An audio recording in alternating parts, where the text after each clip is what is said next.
What is the most messed up thing you've ever seen at work? Story 1. Worked at Dell at the dawn of online ordering in 1998. I was in the incoming call center. I was in the top 3 every week on all the sales boards. I won all the special contests, like whoever sells the most zip drives gets $100. I made a lot of money selling computers. Anyway, one day my supervisor asks me to train a group of new hires and build a team of elite workers like myself. The reason I was crushing it was simple: volume. While other salespeople would spend 30 minutes on the phone trying to explain to some little old lady why she should upgrade to more RAM or go for the DVD over the CD, in that 30 minutes I would sell 3 to 4 systems. In addition, I had developed a ton of shortcuts in the ordering system to get it done faster, while other people would write things out, then after their calls enter the specs, etc. Anyway, so I take a week and train these folks. On their first day on the floor, they crush all the stats. The next day,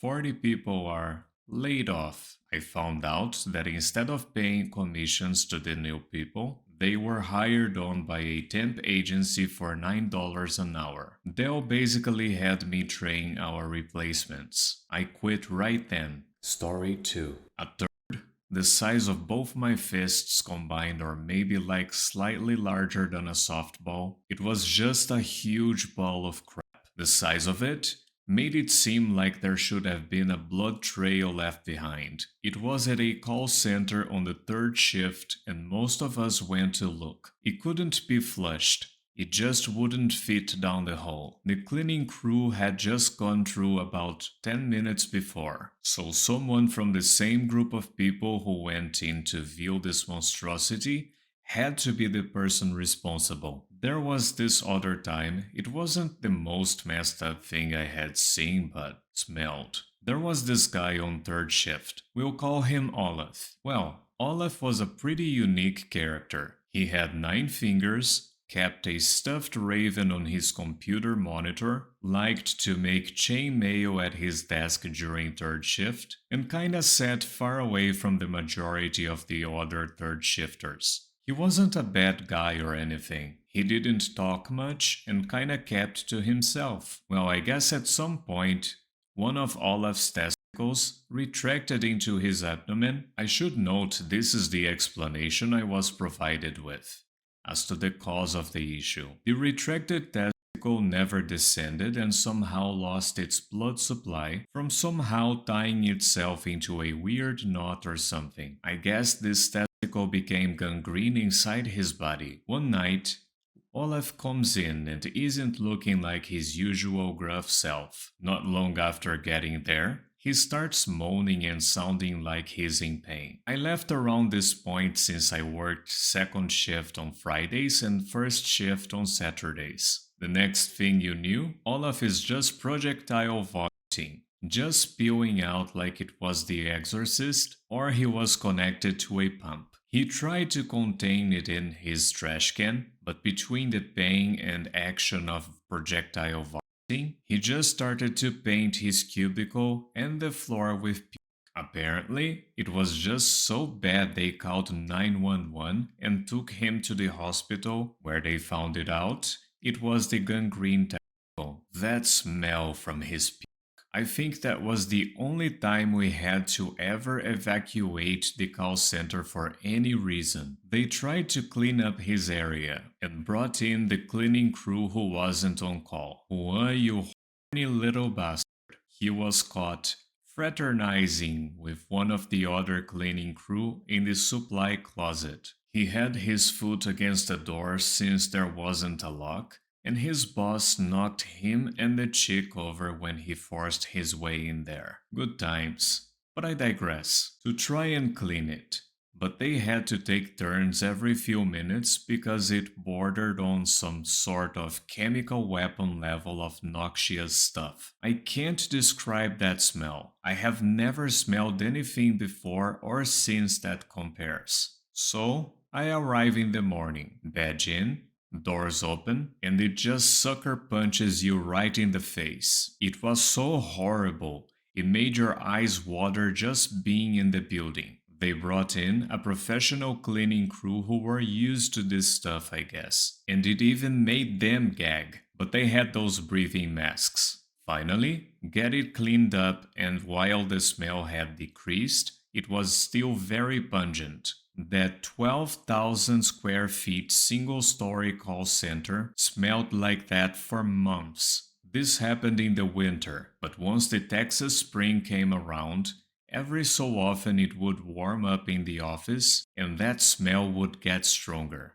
Holy, I miss working in that call center. So many things happened. Also, we had like 4 ladies retire after working for the company for 25 plus years, and another lady who was almost at her 25-year mark. I guess the 4 ladies that retired passed away within a month of retiring. One passed away just a week after her retirement. The others like 2 to 3 weeks afterward. The one lady who was going to retire never did after that. She just kept on trucking. Then there was our absolutely epic experience working at one of the satellite offices where our manager got drunk, went to his room to watch adult videos on his company laptop, passed out on the toilet while running the shower or filling up the bath, while playing with himself, and wound up flooding 3 floors of the hotel, causing the fire alarm to activate due to a short circuit, and evacuated the hotel on its busiest weekend when they had like 7 wedding parties there at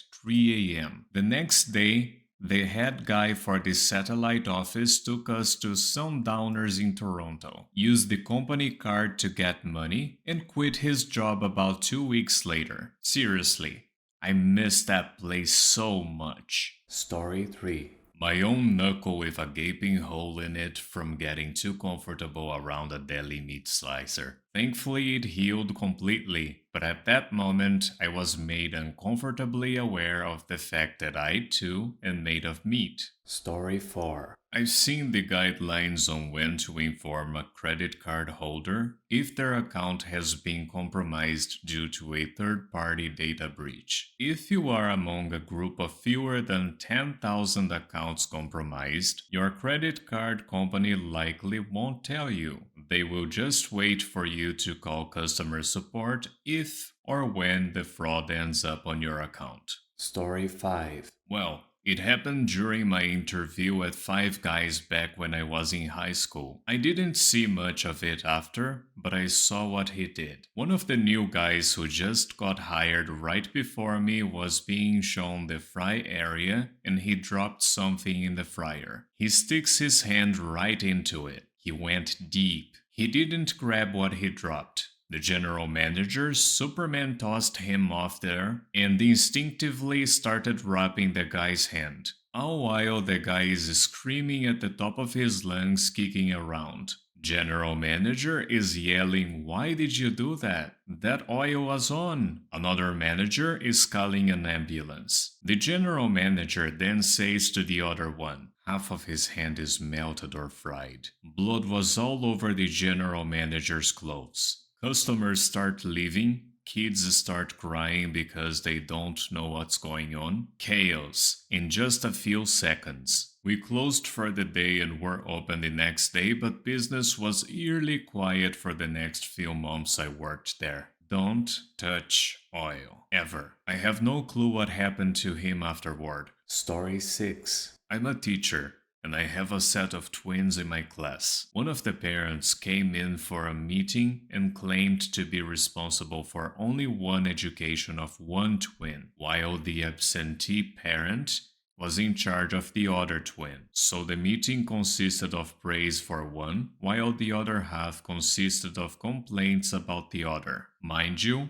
the students are in the room during the meetings. Story 7. A homeless man living in the corner of a garden center at Walmart. He set up camp behind the industrial shelves, stole a tent, and was living there for a week. He was shoplifting all his supplies and food, got ballsy, and stole a George Foreman grill and was cooking a steak at 2 a.m. The fire department was called for smoke in the building and found him behind the shelves. Was a pretty solid plan actually. Story 8. I worked at a web hosting tech support company and a coworker accidentally deleted another customer's website. This was on a Unix system, so it wasn't possible to undo the delete. He deleted the command history to cover his mistakes and then told the customer that the website was lost due to a hard drive failure. The customer hadn't been keeping backups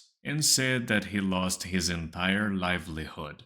The employee told management about the situation and they ran with it to avoid getting sued. They told the customer that hardware issues sometimes happen, and because he hadn't opted into our managed backup services, the data loss was on him. They offered the customer several months of free web hosting as compensation, and the problem went away. A week after seeing this play out, I put in my 2-week notice. Story 9. Had a girl steal money from other crew's bags in the locker/change room. Instead of firing her, they just took the door off the room and put in a camera, so now we have to show up to work in uniform with a shirt over it. It's very hot here and I end up sweaty by the time I get to work. She also called in one time saying her sister passed away and needs time off. She never had a sister. After all this, she got rehired after she quit for another job that didn't end up working out. Thank you so much for watching. Don't forget to like, subscribe, and activate the bell button to receive notifications to my latest videos.